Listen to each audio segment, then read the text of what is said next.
अब सुनते हैं वैशाख स्नान करने वाले लक्कड़हारा दंपत्ति की कहानी। बोलिए विष्णु भगवान की जय हो। बहुत समय पहले की बात है। किसी गांव में एक लक्कड़हारा अपनी पत्नी के साथ रहता था। लक्कड़हारा बहुत गरीब था। उसके पास धन तो बिल्कुल भी नहीं था। रोज जंगल से लकड़ी काट कर लाता और उन्हें बेचता। उससे जो पैसे मिलते उससे दोनों पति पत्नी भोजन करती। अगर किसी दिन लकड़ी ना बिके तो दोनों भोजन ही नहीं कर पाते थे, केवल जल पीकर भगवान का नाम लेकर सो जाते थे। बस इसी तरह दोनों के दिन कट रहे थे। लक्कड़हारे की पत्नी बड़े धार्मिक स्वभाव की थी। वह भगवान विष्णु की भक्त थी। रोज भगवान विष्णु की पूजा करती। एक दिन की बात है कि लक्कड़हारा तो लकड़ियां बेचने शहर को गया तो उसकी पत्नी मंदिर चली गई। मंदिर जाकर उसने देखा कि वहां पर एक स्थान पर बहुत सारी औरतें इकट्ठी होकर कोई पूजा कर रही हैं। तो लक्कड़हारे की पत्नी ने मन में सोचा कि लगता है आज कोई त्योहार है जिसके बारे में मुझे नहीं पता। चलो मैं इन्हीं से पूछ लेती हूँ। तब उसने जाकर उन महिलाओं से पूछा कि आप कौन सी पूजा कर रही हैं, किस देवता की पूजा कर रही हैं। तब उनमें से एक औरत कहने लगी कि आज से वैशाख का महीना शुरू हो गया है और हम सभी लोग वैशाख मास में भगवान मधुसूदन की पूजा कर रहे हैं, वैशाख महात्म्य का पाठ कर रहे हैं। तब उसने पूछा कि वैशाख मास में इस तरह पूजा करने से किस फल की प्राप्ति होती है, ऐसा करने से क्या होता है।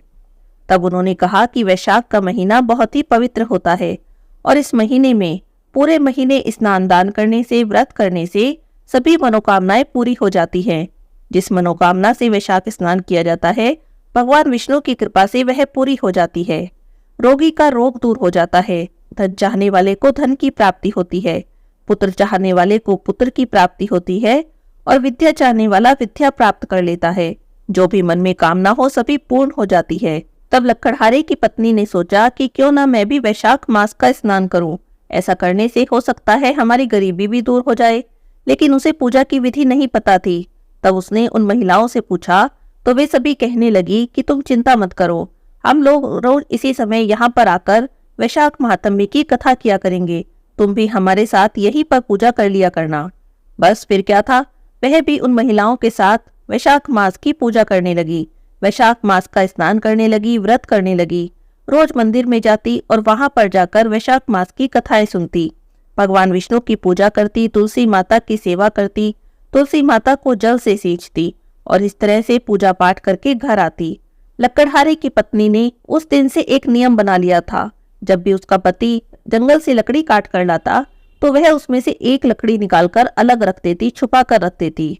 इस तरह करते करते वैशाख का पूरा महीना बीत गया।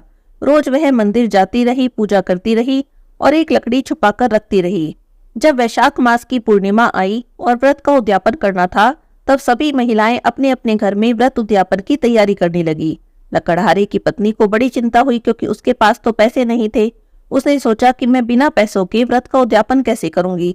5 ब्राह्मण जी मने हैं, मैं सामग्री कहाँ से लाऊंगी। तब उसने वे सभी लकड़ियां निकाली जो वह रोज छुपा कर रखती थी। उनका एक गट्ठर बनाया और शहर में बेचने निकली। उसने भगवान विष्णु से प्रार्थना की कि हे प्रभु मेरी सहायता करना। भगवान विष्णु की कृपा से उसका वह लकड़ी का गट्ठर चंदन की लकड़ी में बदल गया।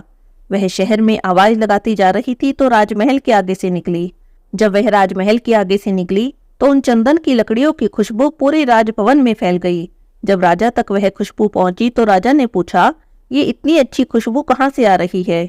तब द्वारपाल कहने लगे कि राजमहल के आगे से एक औरत चंदन की लकड़ियों का गट्ठर लेकर जा रही है, उन्हीं में से यह अच्छी खुशबू आ रही है। तब राजा ने कहा कि उसे महल के अंदर लेकर आओ। तब लक्कड़हारे की पत्नी को राजा के पास ले जाया गया। राजा कहने लगा कि हमें तुम्हारा ये लकड़ी का गट्ठर खरीदना है, बताओ तुम्हें कितना धन चाहिए। तब लक्कड़हारे की पत्नी तो सीधी सादी थी, उसे तो 5 ब्राह्मण जिमाने थे। तो उसने राजा से कहा, हे महाराज मुझे आप उतना धन दीजिए जिससे मैं भली प्रकार से 5 ब्राह्मणों को भोजन करा सकूं। तब राजा उसकी सरलता पर बहुत प्रसन्न हुए और उन्होंने उसके घर में 5 ब्राह्मण जिमाने की सभी सामग्री भिजवा दी, पूरी व्यवस्था करवा दी। तब लक्कड़हारे की पत्नी ने भगवान विष्णु को धन्यवाद दिया और अपने घर आकर भक्ति भाव से विधि पूर्वक 5 ब्राह्मणों को भोजन कराया और वैशाख मास स्नान का उद्यापन किया। उधर उसका पति जब जंगल से लकड़ी काटकर शहर में बेचने गया तब उस दिन उसकी कोई भी लकड़ी नहीं बिकी और इस बात से वह बेचारा बड़ा दुखी था और इधर उसकी पत्नी ने भक्ति भाव से वैशाख मास का उद्यापन किया। उस पर भगवान विष्णु की कृपा हुई और उनके घर में अन्न धन के भंडारे भर गए। उसकी छोटी सी झोपड़ी महल में परिवर्तित हो गई। जब लक्कड़हारा बड़े दुखी मन से लौटकर अपने घर आया तो देखा कि वहां पर उसकी कुटिया थी ही नहीं। वह चारों ओर देखने लगा, लेकिन उसे अपनी कुटिया कहीं पर भी दिखाई नहीं दी। उसकी कुटिया की जगह तो एक आलीशान महल खड़ा था। तब वह सोचने लगा, हे भगवान, मेरी कुटिया कहाँ गई, मेरी पत्नी कहाँ गई। उसे इस तरह से महल के बाहर खड़े देखकर उसकी पत्नी महल से बाहर आई और उससे कहने लगी कि आप यहाँ पर क्यों खड़े हैं, घर के अंदर क्यों नहीं आते। जब उसने अपनी पत्नी को सुंदर वस्त्रों में, सुंदर आभूषणों में देखा तो पूछने लगा, ये सब कैसे हो गया, इतना धन तुम्हारे पास कहाँ से आया, हमारी झोपड़ी कहाँ गई और ये महल कैसे हो गया। तब उसकी पत्नी कहने लगी, आप अंदर चलिए, मैं आपको सारी बात बताती हूँ। तब लक्कड़हारा अपनी पत्नी के साथ महल के अंदर गया। तब उसकी पत्नी ने वैशाख मास स्नान की, भगवान विष्णु की पूजा की और भगवान विष्णु की कृपा की सारी बात लक्कड़हारे को बता दी। उसने बता दिया कि ये सभी वैशाख मास के स्नान का ही फल है, हमारे पास इतना अन्न धन हो गया। तब लक्कड़हारे ने भगवान विष्णु का बहुत धन्यवाद किया और कहने लगा कि अगर वैशाख मास स्नान का इतना ही फल होता है तो अगले साल से हम दोनों साथ में वैशाख मास का स्नान किया करेंगे और व्रत किया करेंगे। और इस तरह से दोनों पति पत्नी हर वर्ष वैशाख मास का स्नान करने लगे, व्रत करने लगे और भगवान विष्णु की कृपा से इस लोक में सभी सुखों को भोगकर मृत्यु के बाद विष्णु लोक को गए। बोलिए विष्णु भगवान की जय हो।